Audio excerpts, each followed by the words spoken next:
Assalomu alaykum. O'tib borayotgan haftaning muhim voqea va hodisalari sharhi bilan haftalik dayjest ko'rsatuvi yana efirda.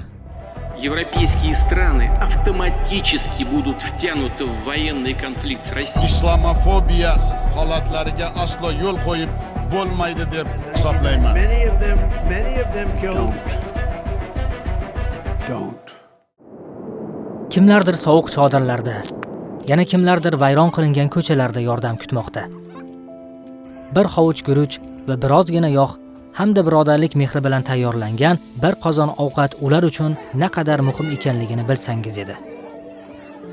Biz Imom Buxoriy vaqfi sifatida 2 yildan ortiq vaqt davomida saxovatli O'rta Osiyo xalqidan kelgan yordamlar bilan G'azoda urushdan jabr ko'rgan insonlarga kundalik issiq ovqat, toza ichimlik suvlari yetkazib berish, uysiz qolganlarga chodirlar tiklash, yetimlarga kafillik qilish, zaruriy oziq-ovqat mahsulotlari tarqatish, shuningdek Afg'oniston, Afrika, Yaman, Suriya hamda Bangladeshda o'nlab kilometrlab masofalardan suv tashib keladigan qishloqlarga quduqlar qazib berish, masjidlar qurish, qurbonliklarni so'yib muhtojlarga tarqatish kabi yuzlab xayrli ishlarni amalga oshirmoqdamiz. Bunday sharafli ishlarda faqat siz kamlik qilyapsiz. Sizning yordamingiz bilan ularning dasturxoni yanada barakali bo'ladi.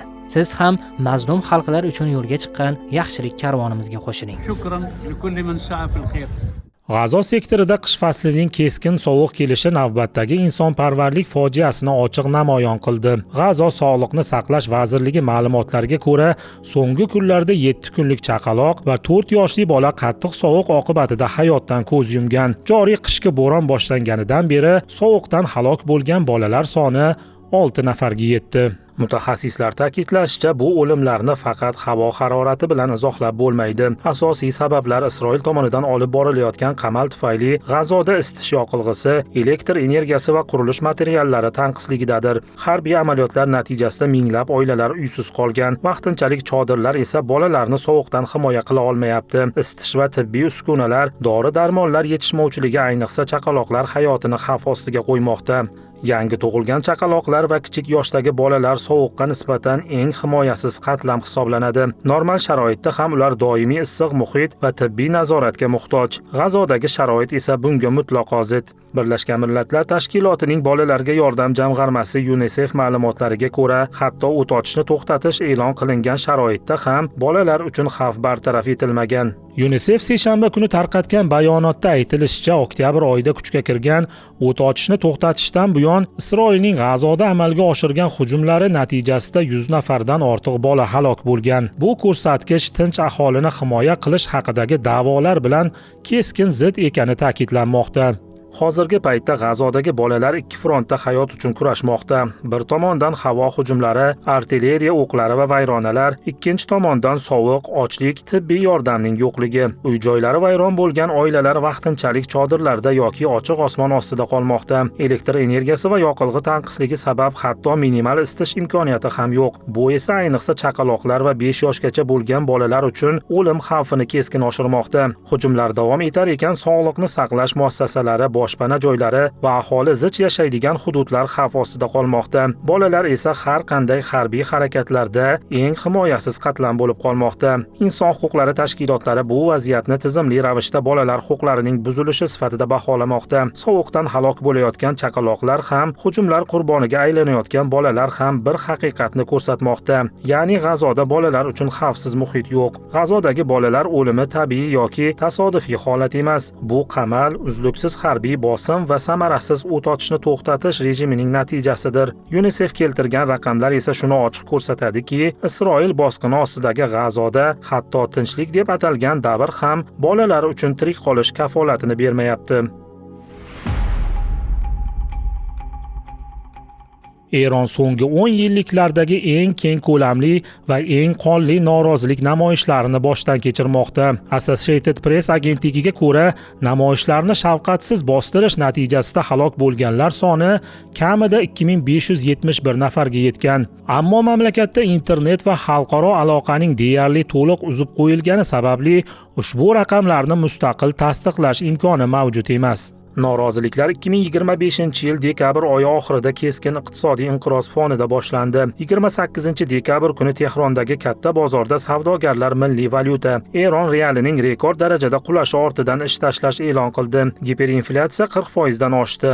Go'sht, sut, non kabi asosiy oziq-ovqat mahsulotlari narxi 60-70% ga ko'tarilib, millionlab oilalar uchun yetib bo'lmas darajaga chiqdi. Dastlab iqtisodiy talablar bilan boshlangan chiqishlar juda tez orada ochiq anti-hukumat namoyishlarga aylandi. Yanvar oyi boshiga kelib shiorlar to'g'ridan-to'g'ri teokratik tuzumni ag'darishga chaqiriqlar bilan almashdi. Ko'chalarda diktatorga o'lim degan hayqiriqlar yangradi. Bu shior bevosita Eron oliy rahbari 86 yoshli Oyatullo Ali Xomanayga qaratilgan edi. Tehron va boshqa shaharlarda uning o'limiga chaqiruvchi grafitlar paydo bo'ldi. Eron qonunchiligiga ko'ra bunday harakatlar o'lim jazosi bilan jazolanishi mumkin. 4-yanvarga kelib noroziliklar 50 dan ortiq shaharni, 11-yanvarga borib esa 31 viloyatdagi 190 ga yaqin aholi punktlarini qamrab oldi. Namoyishlarda talabalar, ishchilar, savdogarlar, qishloq aholisi, jamiyatning deyarli barcha qatlamlari ishtirok etmoqda.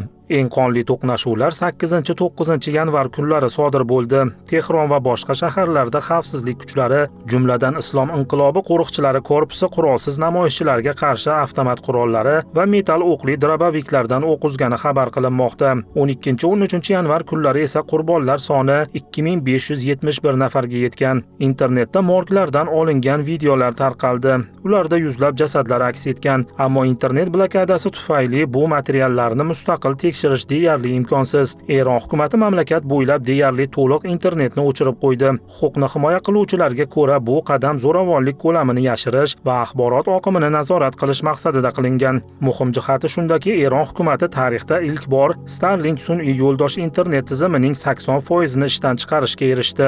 Rasmiy Tehron halok bo'lganlar sonini ochiqlamayapti. Davlat telekanallari faqat halok bo'lganlar haqida gapirib, javobgarlikni qurollangan terroristlar zimmasiga yuklab, AQSh hamda Isroilni aybladi. Mamlakatdagi zo'ravonlik darajasi 1979-yilgi Islom inqilobi davridagi beqarorlik bilan taqqoslanmoqda. Bunday qisqa vaqt ichida bunchalik ko'p qurbonlar 10 yillar davomida kuzatilmagan. Hatto Eron hukumatiga muxolif manbalar 28-dekabrdan beri davom etayotgan namoyishlarda 12 mingdan ortiq odam qurbon bo'lganini da'vo qilmoqda.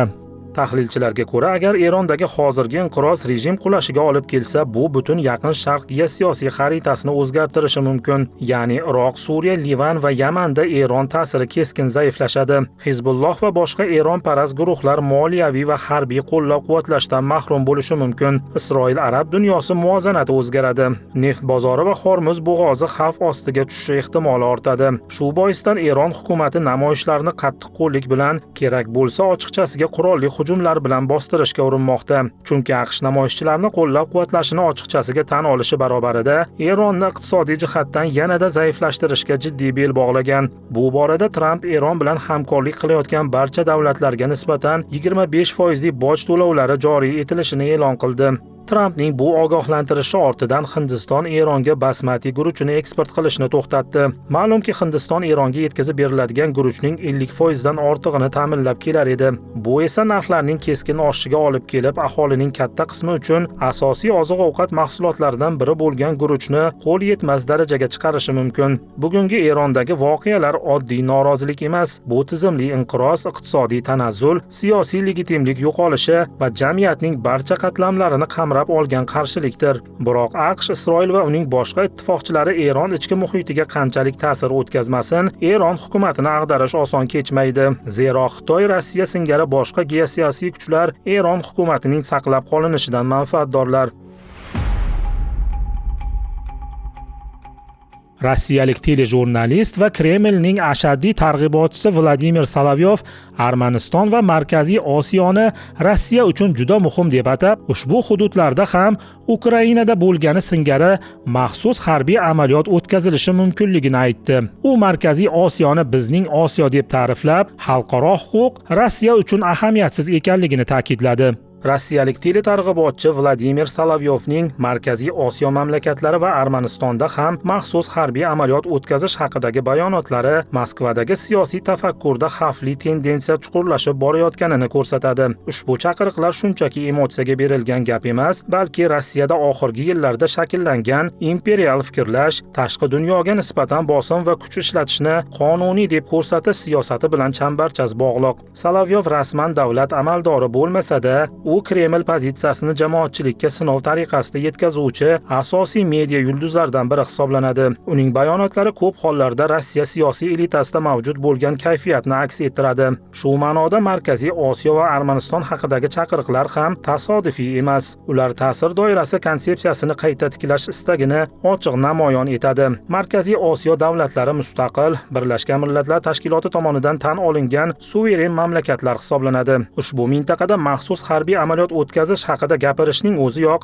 xalqaro huquq normalariga ochiq ziddir. Solovyovning keskin bayonotlaridan so'ng Armaniston Tashqi ishlar vazirligi Rossiya elchisini chaqirib, norozilik notasini topshirdi. Shuningdek, Markaziy Osiyodagi bir guruh faollar, deputatlar va jamoat arboblari ham jurnalistning fikrlariga qarshi keskin munosabat bildirdilar.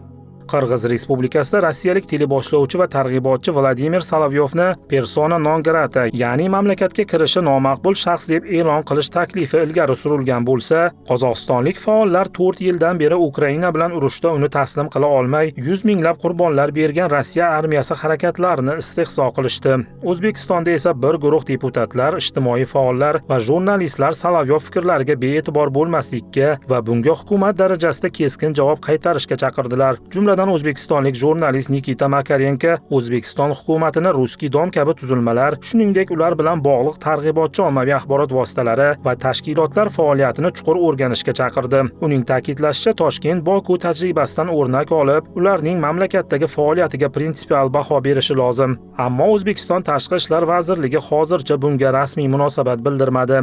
Ayrim ekspertlar O'zbekiston Tashqi ishlar vazirligining hozircha sukut saqlashi bu qo'rquv yoki befaqlik emas, balki tashqi siyosatda betaraflik, ehtiyotkorlik va strategik manfaatlarni hisobga olish bilan bog'liq qaror bo'lishi mumkin deya hisoblamoqdalar. Shunga qaramay, Rossiya media maydonida bunday ritorikaning paydo bo'lishi mintaqa davlatlarini siyosiy bosim, harbiy qo'rqitish va iqtisodiy majburlash usullari bilan o'z ta'sirida ushlab turish istagidan dalolat beradi. Bu esa Markaziy Osiyo jamiyatlarida Rossiyaga nisbatan ishonchning susayishi, xavfsizlik, iqtisodiy hamkorlik va boshqa masalalarda muqobil sheriklar qidirish jarayonini tezlashtirishi mumkin. Dasturimizni Rossiya bilan bog'liq so'nggi vaziyatlar haqidagi mavzu bilan davom ettiramiz. Shubhasiz, O'rta Osiyo mamlakatlarini Rossiya bilan bog'lab turgan eng katta masala bu ishchi migrantlar bilan bog'liq holatdir. So'nggi yillarda migrantlarga, xususan O'rta Osiyoliklarga nisbatan turli bosimlar, ro'yxatga olishdagi qiyinchiliklarning ortishi tufayli ko'plab mehnat muhojirlari Rossiyani tark etishga majbur bo'lmoqdalar. Aniqrog'i majbur qilishmoqda.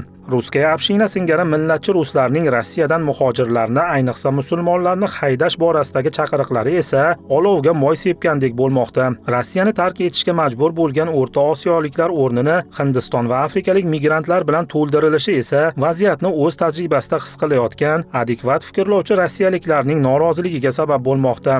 Hindistonliklarning oddiy qor kurashlarini kuzatar ekansiz, ongli ruslarning bejizga norozilik bildirmayotganini tushunib yetasiz. Rossiyaga allaqachon 70 mingdan ortiq hindistonlik mehnat migranti olib kelingan bo'lib, ular ko'plab maishiy muammolarga duch kelmoqda. Ijtimoiy tarmoqlarda rossiyaliklar hindistonliklarning hatto dush va mikroto'lqinli pechdan ham foydalanishni bilmasligi haqida shikoyat qilmoqda. Moskva, Sankt-Peterburg kabi yirik shaharlar ko'chalari qor bilan to'lib toshgan. Ayniqsa keksalar va yosh bolalarning harakatlanishlarida muammolar yuzaga kelganidan nolayotgan ijtimoiy tarmoq foydalanuvchilari millatchi Ruskaya община a'zolarini ko'chalarni qordan tozalab, vatanparvarlik ruhini namoyish etishga chaqirmoqdalar. Hukumat esa vaziyatni yengillashtirish o'rniga O'rta Osiyolik migrantlar uchun yangi murakkabliklar yaratish ustida tinimsiz izlanish olib bormoqda. Jumladan Rossiya migrantlarni ro'yxatga olish va jalb etish tizimini yanada markazlashtirib, qat'iy nazorat ostiga olmoqda. 2027-2029 yillarga mo'ljallangan yangi tajriba migrantlarni faqat rasmiy davlat nazoratidagi kanallar orqali olib kelishni ko'zda tutadi. Moskva va Moskva viloyatining loyihadan chiqarilishi esa mehnat migratsiyasidagi eng katta bozorlar maxsus rejimda qolishini anglatadi. Yangi tajribaga ko'ra migrantlar uyushgan holda, ya'ni davlat yoki tasdiqlangan operatorlar orqali olib kelinadi. Ish joyi, yashash manzili va huquqiy maqomi avvaldan belgilanadi. Nazorat raqamlashtirilgan ro'yxatlar orqali amalga oshiriladi. Bu mustaqil kelish, norasmiy ishlash va soya iqtisodiyotini qisqartirishga qaratilgan harakat ekanligi aytilmoqda. Ammo agar tizim qat'iy joriy etilsa, Rossiya mehnat bozorida ishchi kuchi tanqisligi kuchayadi. Norasmiy sxemalar butunlay yo'qolmasligi, balki ularning yashirin faoliyati yanada kuchayishi mumkin. Ishchi migrantlarni yuboruvchi davlatlarning esa boshqa muqobil bozorlarni qidirishiga shubha qilmasa ham bo'laveradi. 2025-yilda Telegram 44 milliondan ortiq kanal va guruhni blokladi. Telegram messenjeri ma'muriyati 2025-yil yakunlari bo'yicha moderatsiya statistikasini e'lon qildi. Telegram rasmiy saytida keltirilishicha, 2025-yil davomida moderatorlar 44 million 85 ming 169 ta guruh va kanalni bloklagan. Shulardan 236 ming 573 tasi Telegram ma'lumotlariga ko'ra terrorizm bilan bog'liq bo'lgan. Bloklashlar grafikidan ko'rinishicha, ularning soni notekis taqsimlangan. Butun tarix davomida eng ko'p guruh va kanallar bloklangan kun 2026-yil 1-yanvar bo'lgan. Aynan shu kuni moderatsiya 542.994 ta guruhlarni o'chirib tashlagan. Ma'lumotlarga ko'ra, bloklashlar quyidagi yo'nalishlar bo'yicha amalga oshirilgan: ommaviy spam va firibgarlik tarmoqlari, soxta investitsiya va kripto loyihalar, zo'ravonlik, ekstremizm yoki nafrat qo'zg'atuvchi kontent, mualliflik huquqlarini buzish, avtomatlashtirilgan bot tarmoqlar orqali sun'iy faollik yaratish. Telegram ma'muriyatining ta'kidlashicha, bunday choralar platforma xavfsizligini ta'minlash, foydalanuvchilarni aldov va tahdidlardan himoya qilish hamda axborot muhitini tozalash maqsadida ko'rilgan. Shu bilan birga huquqni himoya qiluvchi tashkilotlar va ayrim faollar bloklashlar shaffofligi, ayniqsa siyosiy yoki axborot faoliyati bilan bog'liq kanallar taqdiri borasida savollar qolayotganini ham qayd etmoqda. Platforma esa bloklashlarni siyosiy qarashlarga ko'ra emas, balki kontent xarakteriga ko'ra chora sifatida amalga oshirilayotganini ta'kidlamoqda. Ammo amaliyotda bu chegara juda noaniqligicha qolmoqda.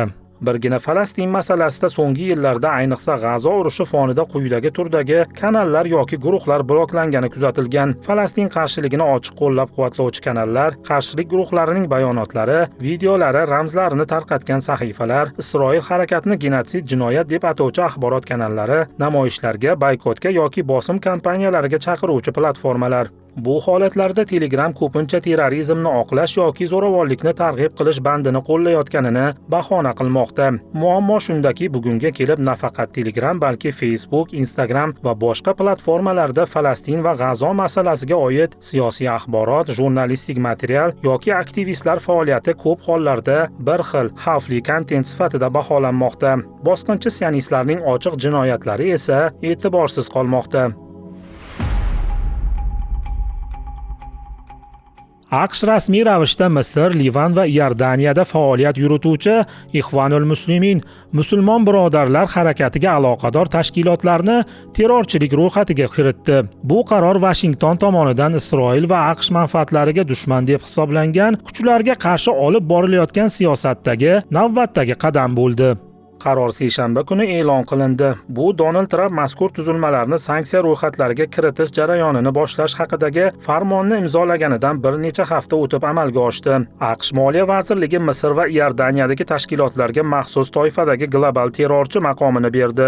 AQSh davlat departamenti esa Livandagi bo'linmaga nisbatan yanada qat'iy tasnif xorijiy terrorchi tashkilot maqomini qo'lladi. Washingtonda bu qarorga asos sifatida Hamasni qo'llab-quvvatlash va Isroil manfaatlariga zarar yetkazuvchi harakatlar haqidagi ayblovlar ko'rsatildi. AQSh Moliya vazirligining rasmiy bayonotida musulmon birodarlarga aloqador tuzilmalar o'zlarini qonuniy jamoat tashkilotlari sifatida ko'rsatib, parallel ravishda qurolli harakatlarni qo'llab-quvvatlayotgani da'vo qilingan. Bunga javoban Misrdagi musulmon birodarlarning vaqtincha oliy murshidi Saloh Abdulhaq ayblovlarni qat'iyan rad etdi va qarorni huquqiy tartibda shikoyat qilish niyatini bildirdi. Uning ta'kidlashicha, tashkilot terrorchilik faoliyati bilan shug'ullanmagan va zo'ravonlikni moliyalashtirgan rejalashtirmagan. Qolaversa, tashkilot AQSh uchun hech qanday tahdid tug'dirmasligini ta'kidlab o'tgan. AQShning yangi sanksiyalari mazkur tashkilotlarga har qanday moliyaviy yoki moddiy yordamni jinoyat deb belgilaydi. Xorijiy terrorchi tashkilot maqomi esa qo'shimcha ravishda qat'iy iqtisodiy cheklovlar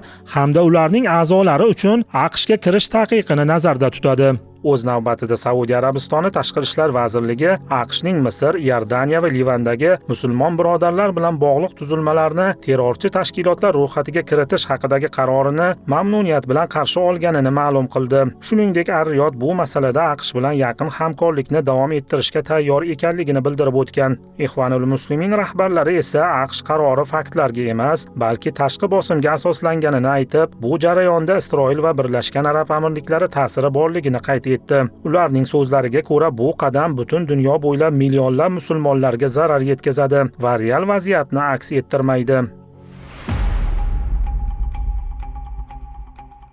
Turkiya Oliy ta'lim kengashi universitetlarga juma namozi vaqtida dars yoki imtihon qo'yilmasligi kerakligi haqida rasmiy maktub yubordi. Oliy ta'lim kengashi bayonotida qayd etilishicha, juma namozi vaqtida o'quv jarayonini majburiy tarzda tashkil etish talabalarning din va vijdon erkinligini buzadi. Shu sababli oliy ta'lim muassasalari dars jadvali va imtihonlarni tuzishda bu masalani albatta inobatga olishi lozim. Turkiya konstitutsiyasining 24-moddasida kafolatlangan din va vijdon erkinligi hamda 42-moddasida belgilangan ta'lim va o'qish huquqi birgalikda himoya qilinishi shart deyiladi maktubda. Kengash shuningdek universitetlar rahbariyatlarini talabalarning e'tiqod erkinligiga hurmat bilan yondashish, kamsitish holatlariga yo'l qo'ymaslik va ta'lim jarayonini inson huquqlari tamoyillariga mos ravishda tashkil etishga chaqirdi. Mazkur qaror Turkiyada oliy ta'lim tizimida diniy erkinliklarni ta'minlash yo'lidagi muhim qadam sifatida baholanmoqda. Bugungi kunda Turkiyadagi davlat universitetlari hamda xususiy vaqf universitetlarining deyarli barchasida talabalar va xodimlar uchun namozxonalar mavjud. Deyarli barcha oliygohlarda erkaklar va ayollarning namoz o'qishlari uchun alohida joylar, tahorat qilish uchun sharoitlar ta'minlangan. Bular talabalarning konstitutsion diniy erkinligining bir qismidir. Namoz o'qish ta'lim jarayoniga zid emas va ma'muriy to'siqlarsiz amalga oshiriladi. Yaqin kelajakda O'zbekiston Oliy ta'lim vazirligi ham talabalar huquqlarini himoya qilib chiqadi degan katta umid bilan bugungi dasturimizga yakun yasaymiz. Kelgusi haftada sog'-salomat ko'rishguncha omon bo'ling.